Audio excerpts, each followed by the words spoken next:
పల్లి జిల్లా కాశీపట్నంలోని బాణసంచా తయారీ కేంద్రంలో జరిగిన పేలుడు ధాటికి గాయపడ్డ వారిని హోంమంత్రి వంగలపూడి అనిత, ఎంపీ సీఎం రమేష్ పరామర్శించారు. బాధితులతో మాట్లాడి వారికి అందుతున్న వైద్యం గురించి అడిగి తెలుసుకున్నారు. కాశీపట్నంలో జరిగిన ఘటన దురదృష్టకరమని హోంమంత్రి అన్నారు. ఈ ఘటనలో 8 మంది మృతి చెందగా మరో 2 నర్సీపట్నం ఏరియా ఆసుపత్రిలో 5 కేజీహెచ్లో చికిత్స పొందుతున్నట్టు వెల్లడించారు. ప్రమాద ఘటనపై దర్యాప్తు చేస్తున్నామని పేర్కొన్నారు.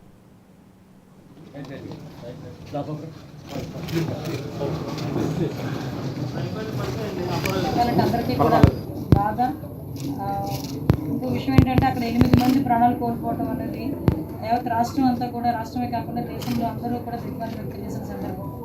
ఈరోజు ఆ సంఘటన జరిగింది అని చెప్పి మాకు ఇన్ఫర్మేషన్ వచ్చిన తర్వాత నుంచి ఇమీడియట్గా కలెక్టర్ గారు, ఎస్పీ గారు, ఎంపీ గారు అందరినీ కూడా కోఆర్డినేట్ చేసుకొని అక్కడికి అగ్నిమాపక వాహనాలను కూడా పంపించడం, దాని నుంచి 4 ఫైర్ ఇంజన్స్ అక్కడ పంపించడం కూడా జరిగింది. వెంటనే రెస్క్యూస్ కూడా స్టార్ట్ చేసాము. అక్కడ ఇమీడియట్గా అక్కడ నుంచి ఎవరైతే క్షతగాత్రులు ఉన్నారో వాళ్ళందరినీ కూడా ఇమీడియట్గా హాస్పిటల్స్కి తరలించడం. వాటిలో భాగంగానే కొంతమందిని, ఒక 3 మన నర్సీపట్నం ఏరియా హాస్పిటల్లోని, మిగతా 5 కూడా ఇక్కడ కేజీహెచ్ కూడా తరలించడం జరిగింది. అదేవిధంగా ఎవరైతే 8 మంది చనిపోవడం కూడా జరిగిందంటే చాలా బాధాకరమైన విషయం. అందులోనే సుమారుగా 5 కైలాసపట్నం వాసులు, ఒకరు చౌడువాడ, ఒకరు సామర్లకోట, అదేవిధంగా ఒకరు భీమినిపట్నం చెందిన ఒక అబ్బాయి అందులో చనిపోవడం జరిగింది.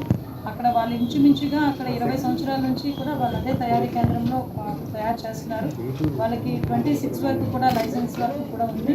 వాళ్ళు ఫైర్ ప్రికాషన్స్ బట్టి చూసినా అవన్నీ తీసుకుంటున్నారా లేదా, వాళ్ళకి ఇచ్చిన నామ్స్ ప్రకారం వాళ్ళు తయారు చేస్తున్నారా లేదా, ఇవన్నీ కూడా ఇన్వెస్టిగేషన్ చేయడం జరుగుతుంది.